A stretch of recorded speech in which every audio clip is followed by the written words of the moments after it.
Le 9 novembre 2024, l'acte 1 de la seconde saison d'Arcane sort sur nos écrans. Le 17 novembre, l'acte 2 sort, et ça fait encore plus de dégâts que le précédent.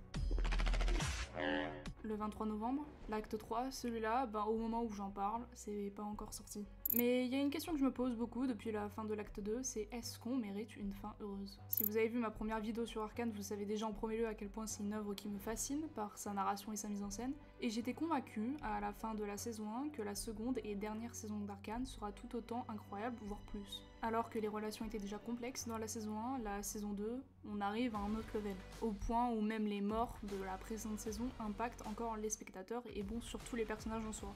La plus grosse nouveauté, c'est certes la Rose Noire, l'Arcane et Jésus Victor, mais c'est surtout Isha.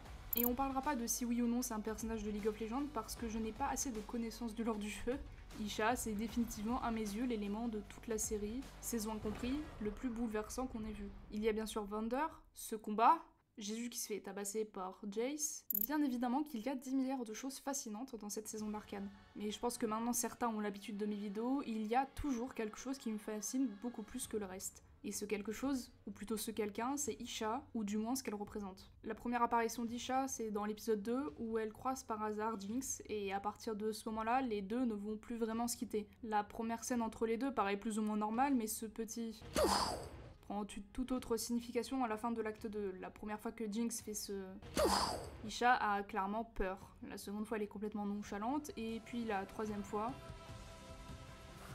c'est Isha elle-même qui fait ce signe. La première scène très importante, c'est leur rencontre. La seconde, c'est celle-là.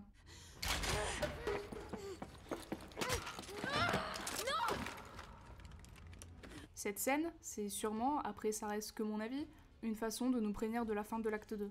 Isha idolâtrise Jinx, mais à la fois garde sa propre personnalité, ce qui nous a donné cette scène. Isha a un amour si fort et si beau envers Jinx, et le fait que cet amour est complètement réciproque rend toute l'histoire 10 fois plus compliquée qu'elle n'est à la base. Quiconque s'attaque à Jinx rend directement Isha impliquée même quand c'est qu'une simple dispute entre Vi et Jinx. Jinx ne veut pas être un symbole, Isha le fera. Et quand elle sait que Jinx et Vi n'oseraient jamais tuer Vander, elle ne regrette pas une seule seconde de se sacrifier pour les gens qu'elle aime. Elle est contente de pouvoir enfin agir. Cette notion de sacrifice n'est pas du tout la première fois qu'elle est abordée dans la série, donc quand ça arrive, on s'est juste encore fait avoir par les scénaristes. Ou peut-être pas d'ailleurs, je vois beaucoup de théories passer avec le fait que Echo pourrait remonter dans le temps, mais à l'heure actuelle, on est beaucoup à avoir quand même pleuré.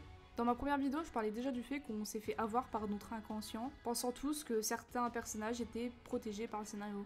Chose qui a déjà été brisée dans la saison 1, donc pourquoi on s'est encore fait avoir? Isha est le plus jeune personnage qu'on ait jamais eu dans la série. On n'a pas son âge exact, mais je suis sûre à 99%, comme beaucoup, qu'elle est plus jeune que Powder dans la saison 1. Et je pense que c'est l'unique raison pour laquelle on s'est fait profondément avoir. De la même manière qu'on pensait que des persos étant dans le jeu ne pouvaient pas mourir. Après, mon propos sera sûrement daté d'ici l'acte 3, et j'en viens à ce point de ma première vidéo. La série en 3 actes est encore une fois une merveilleuse idée pour briser un spectateur, convainquant tout le monde que certains personnages sont morts, alors que techniquement on n'en sait toujours rien. Isha a jamais échangé Jinx, prouvant dans un dernier acte son amour et sa loyauté, et si elle est définitivement morte, au vu du tempérament de Jinx, la mort d'Isha empêchera la totalité des personnages d'avoir une fin heureuse.